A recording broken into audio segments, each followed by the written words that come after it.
Congratulations on the film. Thank you very much. Tell what intrigued you know what? By the way, when I was watching it, I said that it's an inventive and creative myth building for a whole new generation of Hellboy fans. Wow, right? I love it. Well, thank you. It's a beautiful thing to say, and well written. Thank you so much. Now, what intrigued you to our character of Hellboy, the Muchacho del Infierno? I mean, like, it's a fun character, you know. And in terms of this genre of superhero movies, I think that, like, he's dark and violent and, you know, from hell and meant to bring about the end of the world, and yet he wants to be a good guy. And that identity struggle of the main protagonist, and even his attraction to the villain. Like, I thought all these things were sort of unique things in the story that I really liked. And ultimately, it's kind of got everything. Like, he has these big action sequences. He's got all this, like, depth in terms of his relationship to his father. And then he's got this really funny attitude about life where he has to use humor to distance himself from situations or to mess with people or whatever. Like, he uses this humor in such a unique, interesting way. So there was, like, so much to love about this character. Was there any trepidation at all, though? I mean, you have some pretty big shoes and big fists to fill. God, yeah. Right? I mean, there was a ton of trepidation. I mean, and especially before, when it was presented to me, I was like, you know, why was the question? And then it was like, they really pitched me on this idea of it being a reimagining of doing something completely different. Doing something, you know, it's the same character, but doing something that was kind of scrappier, more violent, more chaotic, darker palette, even in color tones. This Hellboy in particular has hair.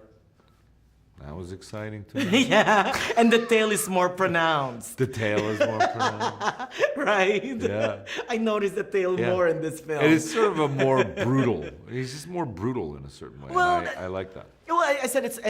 I also said it's darker, more violent, more twisty. And you see great big horns as well. Yeah, exactly. Right? What did you find most challenging in playing the character? To me, like, it was mainly the physical stuff that was most challenging. Yeah. Like, you know, my joints are not what they used to be when I was younger. So running around in that suit and doing all that stunts and getting, like, sweaty and broken toes, and that was very, very challenging. That was probably the hardest part. Here's what I responded, and I told this to Mila Jovovich, and she told me to tell David that. Why I respond to the character of Hellboy is because really, ultimately, it's all about outcast. Whether it's Daimyo or you, or I mean, it's all about the outcast and trying to fit in and trying to do good, yet people don't want you to do good. Yeah. Right? Exactly. That's the whole point. Yeah, exactly. And, like, you know, society defines them as monsters. Right. And yet they can sometimes be more human than human beings. And, That's what I tell people who meet me for the first time. That's what you do.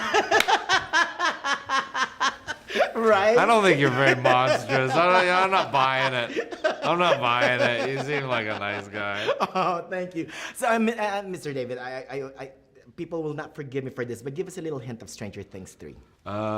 It's like, you know, it's a summer season, and so the kids are out of school, and it's got all the monsters and all the scares, but I've talked about it as everybody's brains are a little fried from all the heat in Hawkins, Indiana, and there's a lot of love in the air too.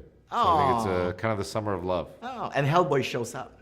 That's right. Hellboy shows up, and everybody's like, "Welcome to the party." There you go. Give him a beer, and Yeah. Thank you so much. Thanks, man.